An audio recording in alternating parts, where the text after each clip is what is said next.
Let's go ahead and get started because I have a lot of information to cover. I'm going to cover esophageal perforation for you today. And the first and foremost thing I want you to remember is that this is a surgical problem. Pure and simple. So stent behavior in this type of pathology is inappropriate. There are specific indications when you stent these, and I will go over these, and there really is no other reason to do it. I know there is a trend to let's take everybody away from surgeons, but the bottom line is it doesn't work. I'm going to do a little bit of anatomy, and you all got these slides. I only added 2 because I wanted to show you some radiographs. What you have to remember is that you need to know where your high pressure points are, because those are your areas where you're going to be at the highest risks for having a perforation. So it's going to be mainly at the cricopharyngeus, which is mostly iatrogenic. Okay, it's not spontaneous. And then at the diaphragm, which tends to be mostly spontaneous and not iatrogenic. You do have 3 anatomical points of narrowing in the esophagus. You have it at the cricopharyngeus. You have it at the bronchoaortic constriction, which will perforate, particularly in patients who have had sarcoid fungal diseases, a lot of lymphadenopathy, things like that. That point is relatively fixed. It's not as bad as the other 2. And then, of course, at the esophagogastric junction. And this is just to show you what happens to the esophagus at the carina. You have all this stuff here, and there are ligaments there, and it just holds it in place. More important for trauma than for really anything else. The etiology of perforation is basically you have increased intraluminal pressure for whatever reason, be it malignancy, stricture, foreign body, vomiting, what have you. It's just pressure goes up. The esophagus can only tolerate so much pressure, and it ruptures. And then, of course, iatrogenic from endoscopy. One thing when you get out into practice, which you want to remember, is that iatrogenic complications occur directly related to the level of inexperience. So new kids on the block tend to have more trouble than old kids on the block. And so just keep that in mind when you start receiving patients or referring. The ability comes with experience. This is just a little bit of the statistics, not important. Basically, endoscopic perforations are much, much less than when I came through training when it was just starting up. If you have a rigid endoscope, which very few people nowadays know how to do, again, it's relatively low because most of us doing them have been doing them for years. Dilatations depending on the pathology, and then the more complicated the problem, the greater your risk. And of course, if you're trying to dilate inappropriately. What is at an increased risk for perforation with endoscopy? Obviously, malignant strictures. If you have an esophagus that's already diseased, radiation therapy. Caustic ingestions are problematic, and I will be going over that in the last lecture. Long strictures should really be approached very carefully. If they're tortuous, esophageal diverticular are problematic. People get in there and you get lost. They don't understand the anatomy. Obviously, an experienced operator, a large hiatal hernia, again, if the stomach's up in the chest, you get the endoscope down and you just don't know where you are. And then pressures, history of previous perforation, the area scars, so you really need to be careful about referring somebody for dilatation there, and of course, prior esophageal surgery. How they present depends upon the location, the degree of the leakage, and the duration. It's real easy, okay? Now, for a cervical perforation, the patient will generally present with neck pain. They might be tender over the sternocleidomastoid muscle. They might be hoarse or have an inability to talk just because the nerves are affected. And you'll get cervical subcutaneous emphysema. Those are all clinical signs that you might have a cervical perforation. I will also tell you that cervical perforations are the easiest to treat. They're not as complex as the other. They have a lower incidence of sepsis, and they are much easier to overcome. Intrathoracic perforations are a little bit more difficult. They can either have chest or back pain, dysphagia, dinophagia, dyspnea, hematemesis, cyanosis. Generally what we see is somebody presents, they've been vomiting, they come in, they have substernal chest pain, they're misdiagnosed for myocardial infarction, and then somebody gets an x-ray and you see fluid in both pleural cavities. Intraabdominal basically presents as an acute abdomen, so you have to remember this particular pathology if you're dealing with an acute abdomen, so a history is very important. They can have epigastric pain, they can have chest pain, it can be lower. Generally presents with hematemesis. The belly will be tender and they will have free air under the diaphragm. So the key is to keep the differential in your mind. And again, they'll present with vomiting. So the history is classic most of the time. They've been vomiting for a while, either preempted with alcohol toxicity, something, and then they develop the pain. That's the sequence. You don't develop the pain and then vomit, so that's the clue. The diagnosis is not hard. Careful history and physical. You need to assess the acuity, and I'll go over why this is extremely important, because it's going to determine how you surgically approach it. And there are no variables to this. You can read 15 articles nowadays in the literature that says, I did this and I did that and I did the other. The standard of care has not changed, and I will go over that. Contrast esophagography, gastrographin or thin barium. You want a barium swallow. You do not want a CT with oral contrast. It's useless. You cannot tell where the perforation occurs. They can read all they want, but when you look at that cut, you don't have a clue where this is going.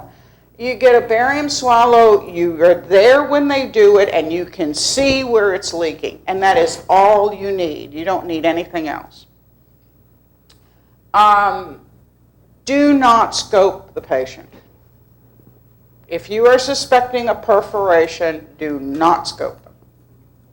Get your swallow first, determine if you have a leak, and then decide if you need to do something else if you don't have one. Now you're going to ask me, well, what if they have a distal cancer, or what if they have an achalasia, or what if they have a distal stricture? Number one, the esophagram will show it to you, and number two, sometimes you go in without having a diagnosis. Now, the management. It's a surgical emergency. End of story. Don't pass go. Don't collect $200. Don't call anybody else. You go to the operating room. If you get an esophagram and there's free-flowing leak, you go to the OR. And if you don't know how to go to the OR with them, you call somebody who does. Okay? What happens is they perforate, they get mediastinitis. That's the source of the pain. They may or may not be febrile. They may or may not have a white count. It depends on the timing. Because this the sepsis takes about 24 to 48 hours. It is not acute. Then they develop multi-organ failure if they're not managed appropriately, and they'll die. I mean, it's real simple. The initial management, when they come in, if you suspect it through the emergency room that they've been vomiting and then they develop the pain, MPO, fluid resuscitate them like you would any other patient. You want to do broad spectrum IV antibiotic coverage, including fungus. So just arbitrarily start diflucan, because most people have candida in the oropharynx or in the upper esophagus, and that's the one thing that's not covered usually. So you give them all these antibiotics, you don't cover the fungus, and then you end up with a fungemia. You want to get them into the ICU. If you can't get your test through the emergency room, get them to the ICU, resuscitate them while you're waiting for your radiologist to come in, and then prepare for operative management. Now, this is where things get muddy, and it's really not muddy. It's just because there's too much conversation about it. Operative management is still the standard of care, unless the patient cannot be operated on. So the 96-year-old with congestive heart failure that can't lay flat and breathe may be an option for a stent. But the 76-year-old who was farming yesterday and swallowed a chicken bone needs to go to the OR. Okay? And I strongly encourage you that if you see behavior that is referring inappropriately for stent, that you call them on it. You're the experts. Do it. If it's less than 24 hours old, you can primarily repair it. And I'll show you how that's done. If it's over 24 hours old, you need to exclude it or divert it. Do not do a primary repair. There is no fudge on this. So if in your oral boards they say that the perforation is 36 hours old, you are going to divert it. Well, doctor, it's only 30. I don't care. Divert it. Okay, that is still the timing on it. The exceptions for performing a primary repair: if you have a cervical perforation that cannot be accessed.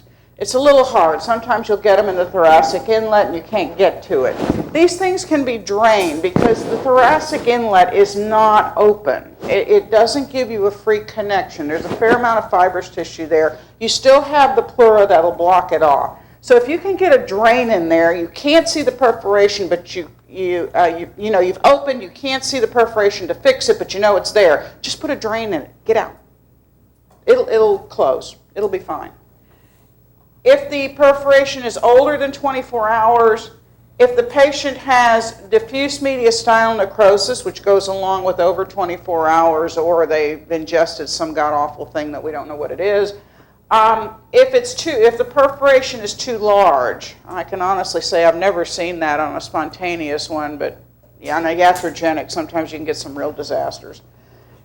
If you have an esophageal malignancy, and again, these aren't hard, when you get in and if you have concerns or if you don't think you have distal flow, exclude it. You didn't do anything wrong. Divert it. You'll take care of the secondary problem later. The difficulty and the mindset you have to have is right now, I have a surgical emergency, this patient could die of sepsis, I have to control the sepsis, I need to get out. That's the algorithm. If there's pre-existing end-stage benign esophageal disease such as achalasia, chronic strictures, you need to try and extract these from the history. Oftentimes you can't find that out. I mean, I've been trapped. I think y'all remember this one person that came in that not genetically correct, and we looked at him and it was like, oh, this is trouble because there is something else going on here, but we couldn't get a history. He had a distal stricture. We fixed it. He healed it, but he came back later. I mean, months later, but still. So you're not always going to find it out, okay? And then if the patient is clinically unstable, and remember, clinical instability is relative because you can take just about anybody to the operating room and get them done nowadays. General principles for surgical repair: do not circumferentially dissect the esophagus. That's in Cameron says circumferentially dissect it. There's a couple other textbooks that say that. Don't do it. It doesn't make sense because where does the blood supply come from? It comes directly from the aorta. So if you circumferentially dissect an area that's perforated, what do? You devascularize it, so it's not going to heal. It's not necessary, okay? The other thing that is incorrect in the textbooks is they tell you for a lower esophageal perforation to go in the left side. What if it's leaking on the right? How are you going to see it? You're not, okay? So you go in on the side where the leak is seen. That's why you want the esophagram. If you have to move the aorta, you have to move the aorta. I mean, it's just there. You want to debride the devitalized tissue, and I can tell you there's never really that much of it. Most of it is pleura that looks nasty. The muscular layer is incised longitudinally so you can see the mucosal tear. You want to make sure you get the upper and lower extent of the mucosal tear, and that's the mistake that's often made, is that person going in there can't see it. And once you incise the muscle, then you repair the mucosal tear. It's generally done in 2 layers. It's generally done with absorbable suture. You can do it interrupted. You can do it running. I close them in 1 layer. Okay. And this is what you do. So you see this, if it's down at the GE junction, you must mobilize the inferior pulmonary ligament because they rupture into the inferior pulmonary ligament. That's why people get lost. They forget that structure is there and that the esophagus runs behind it. So you mobilize the inferior pulmonary ligament. When you do that, you'll get this gush of stuff, you know, peas, carrots, corn, whatever. You'll see the tear, incise the muscle, get to the upper extent of your mucosal tear, and then repair it. And that's it. You then want to put in drains, chest tubes. You then want to cover it with a pleural flap or a pericardial flap, which is very easy to take down. If it's really severe, sometimes you need to pull a muscular flap. Don't worry if you don't know how to do it. In your exams, all you have to tell them is, I'm going to do it. They're not going to ask you how. Okay. Cervical perforations are more easily treated. Primary repair is performed if you can clearly see it. If not, drain it and get out. And also intraoperatively, while the patient is asleep, you want to have your anesthesiologist pass an NG tube so that you can see it under direct vision. Generally, it's passed before you fix it. That'll also tell you if you have a distal stricture at the GE junction. This is the approach for the cervical esophagus. Most of the time they'll perforate on the left. You go in the left. Even for exclusion, when you go to exclude, you want to approach the cervical esophagus from the left. It's easier to get to than from the right. The right, it's behind the trachea, so it's more difficult. It can be done, but it's tough. You open it up. You'll see the thyroid vein. You'll see the recurrent laryngeal nerve, which you want to try and avoid. Divide the omohyoid muscle to get it, and it'll sit right behind in there. Thoracic perforations, again, always approach it from the side of the leak, and remember to take down your inferior pulmonary ligament. Standard thoracotomy positioning is what you do. You divide the ligament, you retract the lung. If it's on the right side, the esophagus is sitting right there. Okay? Cut the muscle, find your mucosa, fix it, put your chest tubes in, and get out. Same thing. If you want to put a flap on it, basically the pleura is very easy to take down, and you can just put it on there and tack it down, and you don't have to tack it down that closely. You can use pericardium if it's there. You can use the inferior pulmonary ligament if you didn't destroy it. Whatever is still vascularized and attached, you can just cover it. It's like doing a Graham patch. Okay. Abdominal perforations, generally laparotomy is the preferred approach. Management principles are exactly the same. You don't have to do an anti-reflux procedure with it. In fact, it's strongly discouraged. Just remember, you may have difficulty seeing the upper extent of the tear because it may extend up into the chest. And most of the times, these people have esophagus that are foreshortened. So just keep that in mind. Postoperatively, intraop, they need to pass an NG tube so you can direct it into the stomach. You may or may not want to perform a feeding jejunostomy depending on how sick the patient is. Generally, we do, okay? And that's just a nice thing to add. You want to make sure you can give them nutritional support, antibiotics for 7 to 10 days. You keep your chest tubes in until the swallow is obtained, and you generally don't want to do the swallow before 7 days. And 7 days is even early because that's probably the weakest time of the point healing. Sometimes if the patient begins to decompensate or your sepsis isn't controlled, you'll get the esophagram early because you want to see if the thing broke down. Alternatives to primary repair are drainage, diversion, stent, or esophagectomy. Surgical drainage is reserved for perforations of the cervical esophagus, not for the chest, not for the belly. T-tubes can be inserted into the cervical esophagus. I know you've seen some of us do it in the chest. Don't answer a question that way. Okay? Not a good idea. Diversion, again, perforation over 24 hours, or if the patient is unstable, when you take them to the OR and you just want to get the sepsis controlled and get out. If the perforation is too large, or if you're not clear on what's going on with that esophagus, it's not clean cut, you're worried about cancer, you're worried about achalasia, you're worried about some distal obstruction. It's not a crime to divert until you can get a diagnosis. The goals of diversion is to control the contamination. You want to divert the esophagus proximally with a cervical esophagostomy on the left-hand side, preferably because it's easy. You want to prevent reflux of stomach contents into the esophagus, so you want to occlude the distal esophagus in some form. Most of us, if we're diverting, it's because the esophagus is not going to be usable, so just run a stapler across it. If you think the esophagus could be repaired at a future date, you can ligate it. You want to do something, though, because you're going to get acid reflux up through your perforation if it's low. You want to provide access for nutrition, preferably with a feeding jejunostomy. Try to stay away from the stomach because you always have to think about what am I going to reconstruct with, so you want to have your stomach available. And it's preferable not to resect the esophagus, a contaminated field, unless you're forced. So if you're diverting, you don't have to take the esophagus out. It doesn't secrete, so you can leave it there.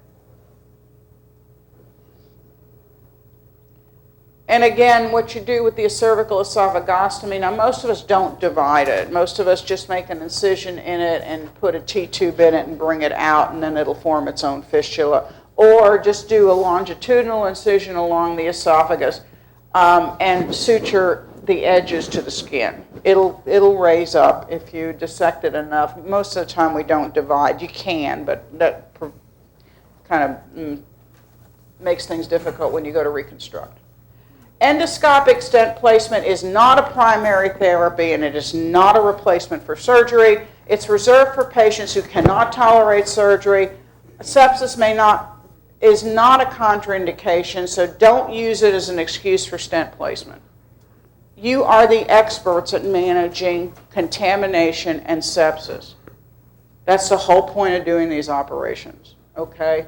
Stents are artificial, so you're putting them, remember, you're putting them in a septic focus. They migrate, okay? And it may be appropriate, say if you have a perforated cancer. In fact, it is appropriate if you have a perforated cancer. The patient's not going to live very long. So you just want to get them controlled and get them out of the hospital. But the 22-year-old college student who was throwing up because they drank too much alcohol, it's not appropriate. Primary repair alone of an esophageal perforation proximal to an untreated achalasia or an undilated stricture or malignancy should not be performed. Again, I'm going to quantify that or qualify it with the fact that you may not know when you get in there. You want to divert these.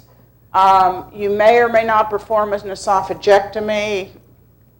If you're answering your questions for your boards, it's preferable not to perform the esophagectomy unless they're bleeding. Even if it's a cancer, you can leave it be. And do not reconstruct in the face of an acute perforation. Just don't answer the question that way. What you do in practice is your business, but don't answer your question that way. Again, if they give you a perforated cancer, first of all, longevity is going to be limited. You want to get from the examiner how severe it is, how bad is the contamination to make the decision as to whether to stent or whether to divert. If it's severe enough and they're pushing you to divert, you divert, but do not resect and do not reconstruct in the same setting. Okay, I just wanted to show you some radiographs because not all perforations need to go to the operating room. This is a free perforation, so you get your esophagram and you have contrast going into the mediastinum. Operate. End of story. Okay? Now, you may get something, and we often get calls from GI where I've seen a tear in the esophagus. Well, endoscopy isn't always the best thing to do, okay? So, again, if you get that call, get a contrast esophagram. If it's a free perforation, you're going to go to the operating room, so big deal. So there's dye in the chest, it doesn't matter. But if it's contained like this, these can be watched, depending on the symptom of the patient.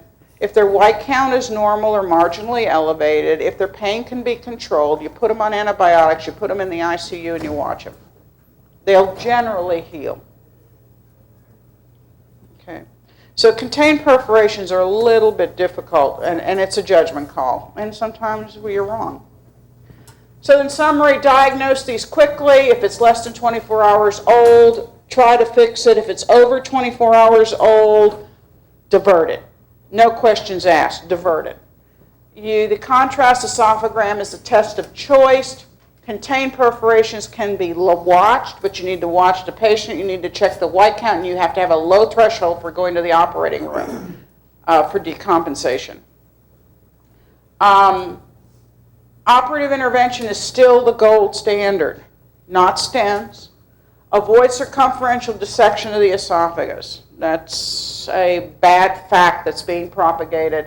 Drain only if you cannot see the distal part of the perforation in a cervical perforation. Okay, in an intrathoracic or an abdominal, you'll be able to see it. You reserve stents for those patients in extremis, and try to avoid esophagectomy in the face of a contaminated field, and clearly avoid reconstruction. Just don't do it. That's it.